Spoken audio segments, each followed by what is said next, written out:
En écrivant aux Corinthiens, Paul déclare « Il faut se glorifier, cela n'est pas bon » de Corinthiens 12, 1. Il reconnaissait que pour lui, cela n'était pas profitable de se glorifier de ses expériences. Mais pour édifier les autres, il est obligé de parler des visions et des révélations du Seigneur. Hélas, beaucoup parmi nous ne peuvent attendre que des visions ou que les révélations soient testées. Dès que nous avons fait une petite expérience, tout le monde est au courant. Il était nécessaire que Paul fasse part de ses expériences. Mais quand il s'y réfère, en donne-t-il tous les détails? Loin s'en faut. C'est pourquoi il a écrit « Je connais un homme en Christ qui fut, il y a 14 ans, ravi jusqu'au 3e ciel. Si ce fut dans son corps, je ne sais. Si ce fut hors de son corps, je ne sais. Dieu le sait. » 2 Corinthiens 12, 2. L'homme auquel Paul se référait, c'était lui-même. Et l'expérience dont il parle avait eu lieu 14 années auparavant. Quelle profondeur il y avait dans Paul. Pendant 14 années, il n'en avait rien dit à personne. Pendant 14 années, l'Église de Dieu n'en avait rien su. Pendant 14 années, aucun des apôtres n'en avait eu connaissance.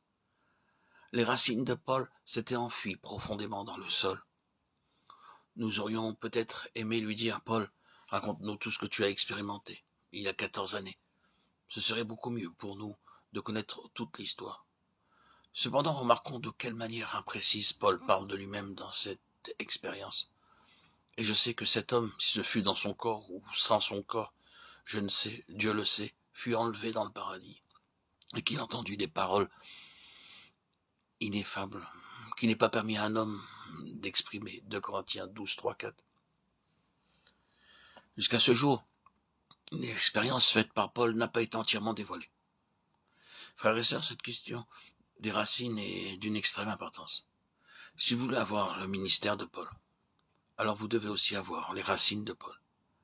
Si vous voulez avoir la conduite extérieure de Paul, alors vous devez avoir la vie intérieure de Paul. Si vous voulez manifester la même puissance que celle de Paul, alors il vous faut avoir l'expérience secrète de Paul. Le problème avec les chrétiens aujourd'hui, c'est qu'ils ne peuvent pas s'empêcher de faire part de toute leur expérience. Aussitôt qu'ils font une petite expérience, ils doivent le dire à tout bout de champ. Ils ont besoin de vivre sous les feux des projecteurs.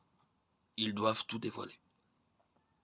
Que le Seigneur nous aide à enfuir nos racines plus profondément.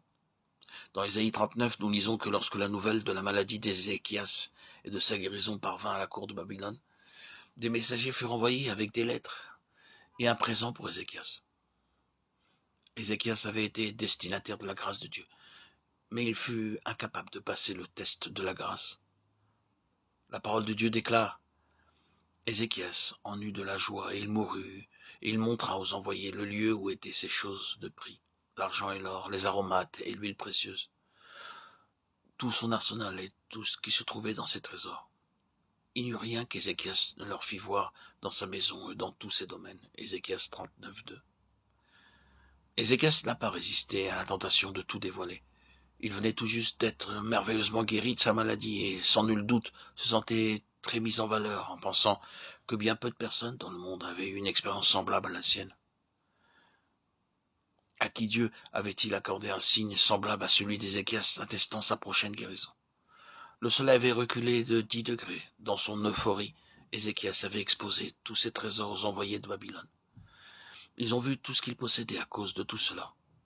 Ésaïe lui déclara « Voici le temps viendra où l'on emportera à Babylone tout ce qui est dans ta maison et ce que tes pères ont amassé jusqu'à ce jour. Il n'en restera rien, dit l'Éternel. » Ésaïe 39, 6. Nos pertes spirituelles seront proportionnelles à celles que nous aurons dévoilées. C'est quelque chose de très solennel et nous ferons bien d'y prêter attention. Il est regrettable que de nombreux croyants ne puissent pas s'empêcher de dévoiler leur expérience.